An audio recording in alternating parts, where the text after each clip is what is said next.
আমাদের অনেকের হাত ছোট, পা বড়, দেখতে মোটা, কেউ চিকন কেউ কালো। খবরদার, কারো আকৃতি নিয়ে কখনো কোনো অবজ্ঞার সুরে, ঠাট্টার সুরে কোনো কথা আমরা বলবো না। রাজি আছেন? সবাই রাজি আছেন? আল্লাহ রাসূল সাল্লাল্লাহু আলাইহি ওয়াসাল্লামের এক সাহাবী ছিল, নাম ইবনে মাসউদ রাদিয়াল্লাহু তাআলা আনহু। উনার পায়ের নলা ছিল খুব চিকন, অস্বাভাবিক চিকন, স্বাভাবিক না। তো উনিও এটা ঢেকে রাখতেন, দেখাতেন না কাউকে। একদিন উনি খেজুর পাড়ার জন্য খেজুর গাছে উঠলেন। খেজুর গাছে ওঠার পরে নিচ থেকে সাহাবারা পায়ের চিকন নলা দেখে ফেলছে। দেখে সবাই হাসি, সবাই হেসে কুটি কুটি। বিশ্বনবী বললেন, হেসো না, খবরদার, আমার ইবনে মাসুদের পায়ের চিকন নলা দেখে হেসো না। আমার ইবনে মাসুদের এই পায়ের চিকন নলা যদি মিজানের পাল্লায় উঠিয়ে দেয়া হয়, কিয়ামতের দিন উহুদ পাহাড়ের চেয়েও ভারী হয়ে যাবে। খবরদার, আমার ইবনে মাসুদকে আমার আল্লাহ অনেক পছন্দ করে, তার পা চিকন দেখে তাকে তুচ্ছ করো না। খবরদার, কখনো কোনো মুমিন বান্দারে ঠাট্টা করো না, অবজ্ঞা করো না, ঠাট্টা করো না। তার মনে কষ্ট হয় এমন কোন কথা তারে বলো না। নেভার স্কপ অফ এনিবডি, কাউকে নিয়ে ঠাট্টা করবেন না। তার দেহ নিয়ে, তার আকৃতি নিয়ে, তার বংশ নিয়ে। এক লোকের বাবা ছিল চোর, কিন্তু তার ছেলে অনেক ভালো। আপনি কি তারা বলতে পারবেন তুই চোরের ঘরের চোর? বলতে পারবেন? চুরি করছে বাবা, ওর কি দোষ? কথা বলেন। এগুলো কবিরা গুনাহ। আওয়াজ করে বলেন তো, কি গুনাহ? কবিরা গুনাহ। কারো আকৃতি নিয়ে, আমার ফরিদপুরের কলিজার টুকরা যুবক ভাইরা, কারো আকৃতি নিয়ে কখনো অবজ্ঞা করবে না, তুচ্ছ জ্ঞান করবে না। এটা কবিরা গুনাহ, এটা আল্লাহ খুব অপছন্দ করেন। এর কারণ আকৃতিটা আমাদের হাতে নাই। আমাদের কারো নাক লম্বা, কারো খাটো, আমরা কেউ কালো, কেউ সাদা, আমরা কেউ স্মার্ট, কেউ অন্যরকম। তো এই যে আমাদের এক এক ধরনের আকৃতি, এটা কি আমি বানাইছি? আপনি বানাইছেন?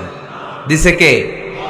এই জন্য কারো দেহের গঠন নিয়ে যদি আপনি অবজ্ঞা করেন, এটা প্রক্ষান্তরে আপনি স্রষ্টাকে নিয়ে অবজ্ঞা করবেন। কারো দেহের আকৃতি নিয়ে যদি আপনি তুচ্ছ করেন, তাকে তুচ্ছ করেননি, আমার রবকে আপনি তুচ্ছ করেছেন। চিল্লায় বলেন ঠিক কিনা? খবরদার, তুই কালু, তুই লম্বু, তুই মোটু, তুই কানা, তুই রোহিঙ্গা, আছে না নাই? ইদানিং এটা খুব চলে। এই রোহিঙ্গা নামটা আছে না? ফরিদপুরে এগুলো ঢুকে নাই না? আমাদের ওইদিকে দেখি কি অবস্থা, কারোর সাথে কেউ লাগলে তুই রোহিঙ্গা। কি আশ্চর্য, এই গালি কবে আসলো? হ্যাঁ, অনেক ধরনের গালি। ঢাকায় আর একটা চলে ফইন্নির ভূত, কি বলে? এই এগুলো আগে শুনি নাই আমরা, রিসেন্ট এগুলো বলা শুরু করছে। ফইন্নির ভূত, রোহিঙ্গা না। এগুলো বলে আপনি কাউকে অবজ্ঞা করতে পারবেন? পারবেন না। খবরদার, এটা কবিরা গুনাহ, এটা ছোট গুনাহ মনে করবেন না। কারণ আকৃতি নিয়ে তুচ্ছ করা যায় না, কারণ আকৃতি দান করেছে কে? হুয়াল্লাযী ইউসাউইরুকুম ফিল আরহামি কাইফা ইয়াশা, লা ইলাহা ইল্লা হুয়াল আজিজুল হাকীম। তিনি এমন সত্তা, যিনি তোমাদের চেহারার অবয়ব দিয়েছেন, তোমাদের আকৃতি দান করেছেন তখন যখন তোমরা মায়ের পেটের ভেতরে ছোট্ট জোকের মতো ছিলা। মায়ের পেটের ভেতরে আমরা যখন সবাই এত ছোট্ট, তখনই আমাদের চেহারার আকৃতি দিয়েছে কে? কে সুন্দর হব, কে ছেলে হব, কে মেয়ে হব, কে মোটা হব, কে চিকন হব, আমার ইচ্ছা হয়েছি? আওয়াজ করে বলতে হবে, কার ইচ্ছায়?